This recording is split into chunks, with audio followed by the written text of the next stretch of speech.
कहानी की शुरुआत होती है एक खतरनाक अपराधी alien Boris the animal Boris the animal से। बोरिस को साल 1969 में एजेंट के ने पकड़ लिया था और उसकी एक बांह काट दी थी। उससे लूनामैक्स नाम के चांद पर बने जेल में बंद किया गया था।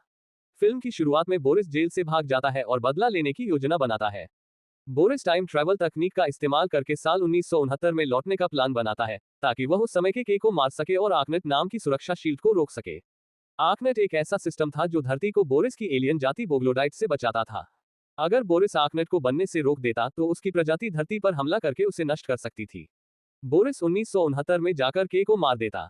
इसके कारण वर्तमान समय 2012 में के अचानक गायब हो जाता है। जे को पता चलता है कि अब इतिहास बदल गया है, के 40 साल पहले ही मर चुका है और आर्कनेट कभी बना ही नहीं। धरती पर बोग्लोडाइट्स का हमला शुरू होने वाला है।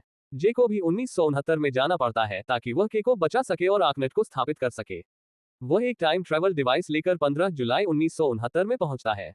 वहां उसकी मुलाकात 29 साल के यंग एजेंट के जोश ब्रोलिन से होती है। जे और यंग के बोरिस को ढूंढते हैं। बीच में उनकी मुलाकात एक एलियन ग्रिफिन से होती है जिसके पास भविष्य देखने की ताकत होती है। ग्रिफिन बताता है कि आर्कनेट को अंतरिक्ष में लॉन्च करने के लिए उन्हें अपोलो 11 मिशन का इस्तेमाल करना होगा। जे और के केनेडी स्पेस सेंटर जाते हैं जहां अपोलो 11 का लॉन्च होने वाला है। वे बोरिस से लड़ते हैं, एक तरफ 1969 का बोरिस और दूसरी तरफ 2012 का बोरिस जो टाइम ट्रैवल करके वहां पहुंच गया था। के दोनों बोरिस को हरा देता है और आर्कनेट को रॉकेट पर लगाकर अंतरिक्ष में भेज देता है जिससे धरती सुरक्षित हो जाती है।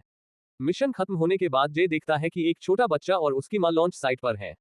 वह बच्चा असल में जे खुद है और उसका पिता जो वहां एक आर्मी ऑफिसर था मिशन के दौरान मारा गया था।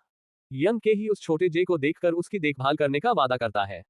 यही वजह है कि के हमेशा जे के लिए इतना केयर करता था क्योंकि वह बचपन से ही उसे जानता था।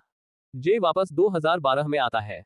के जिंदा है, धरती सुरक्षित है और दोनों फिर से अपने काम पर लौट जाते हैं। जे को अब के साथ अपने रिश्ते की असली गहराई समझ आ जाती है।